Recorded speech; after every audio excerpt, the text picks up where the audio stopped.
in my most recent podcast episode, which I have not even released yet, I'm actually waiting for my laptop to charge up so that I can get the description typed up and put it out there. But in it, I was referring to the Colburn Bible. And the first book of the Colburn Bible I'm reading, so that's why I'm looking away. Anyway, there are no true beginnings on earth, for here all is effect, the ultimate cause being elsewhere. Now, that leads me to believe that, and I'm kind of a simulation theorist, but I'm not the kind of type of simulation theorist that believes in like computer simulation. Well, I mean, I'm not opposed to it either, okay, but anyway, you know, we are immortal beings. We are you don't really exist in a body. You're a field of consciousness.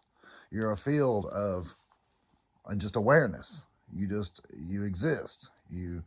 Your personality, you are just a field of it's formless. It just exists. We're all just like this big soup of just consciousness. I mean, that's what it really amounts to. And I know that that's a big buzzword, and I know it's trendy, and this whole consciousness thing. So, I don't know. Anyway, that is what it is. But your personality, your essence, your being is everywhere. But then again, it's nowhere, because what is everywhere, right? It just is. And this reality, everything that we see here, everything that we've got going on, is an illusion. And that's what I like about the Colburn Bible. I'm not a big Bible thumper at all. I'm certainly not some kind of preacher type or whatever. But there's a lot of knowledge. There's a lot of wisdom and things that, ways that we can gain clarity for, so that we have to get a base understanding of these kinds of things so that we can then apply it to our lives and beyond. So that first verse of the Colburn Bible, again, there are no true beginnings on earth, for here is all effect, the ultimate cause being elsewhere. And then the second verse goes on to say, God laid his hand upon man, saying, now you are even as I, except you sleep there enclosed in matter, in the kingdom of illusion, while I dwell here in the freedom of reality. In truth, it is not for me to come down to you, but for you to reach me. And so, for that second part of it, it says, in truth, it is not for me to come to you, but for you to reach me. That means you're supposed to develop an understanding of all of this and become what you really are. Because the first part of that verse, it says, you are even as I. In other words, we're just like God. Except God has an understanding of it. That's the point. So, you are even as I, except you sleep there enclosed in matter in the kingdom of illusion. So we're in the kingdom of illusion, trying to figure it out. And this kind of stuff like this little nuggets of wisdom right here go a long way to help us figure it out. So,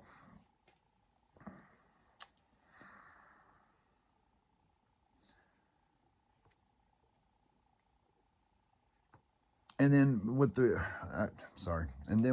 Christians, a lot of them are going to holler blasphemy or whatever, because I'm saying we're just like God.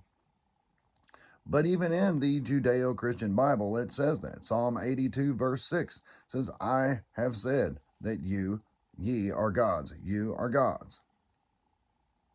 And then further in John chapter 10, verse 34, Jesus said, is it not written in your law that I have said ye are gods? So even Jesus said, doesn't it say in your laws?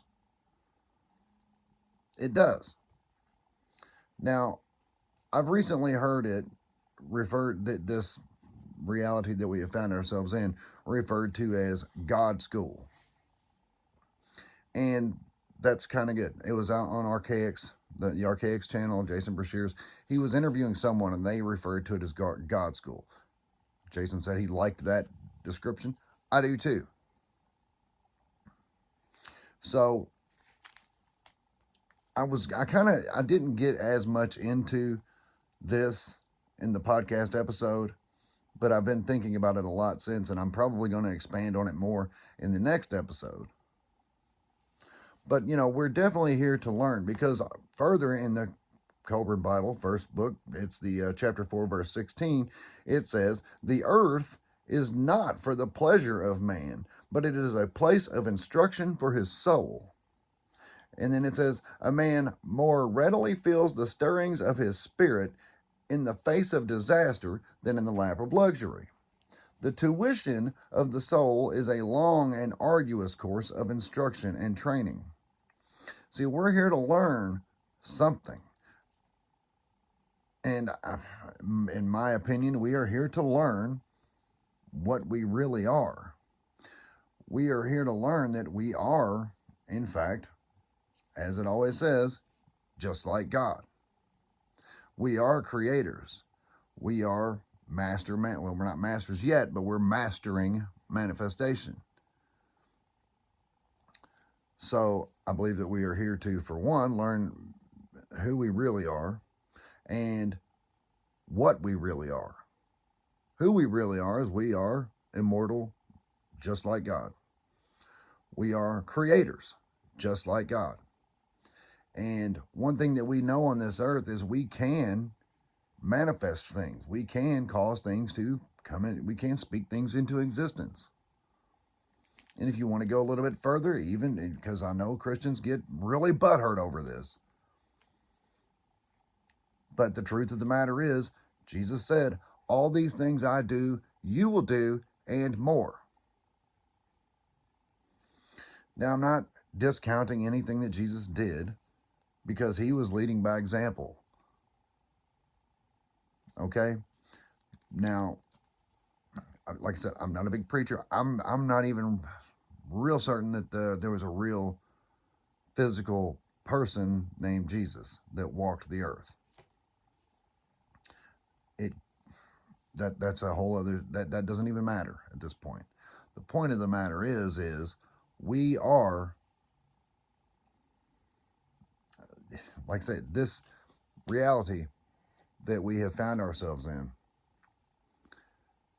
it only exists in our minds. It only exists because that's all we are anyway, is mind. We're formless, just like God. There's clues everywhere in all these spiritual teachings. It doesn't just have to be Judeo-Christian. Pretty much every, and I've studied a lot of different religions, and pretty much all of them say these things. We are creators. We are immortal souls. We're having an experience here. And I think that experience is to learn some things. In that last part where it says that the earth is not for the pleasure of man, but is a place of instruction for his soul. And it says, a man more readily feels the stirrings of his spirit in the face of disaster than in the lap of luxury. That's why we go through hardships. That's why life in this existence is so hard.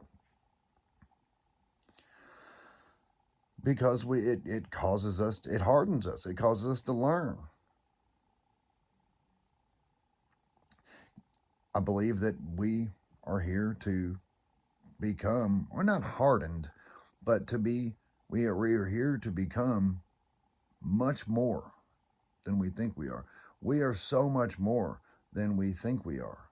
You are amazing.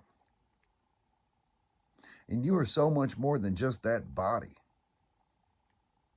You see, I hear people talk and you know, maybe they're atheists or whatever, and they think this is it. This is it. This is all we got. You know, we got this. We all the big cosmic accident.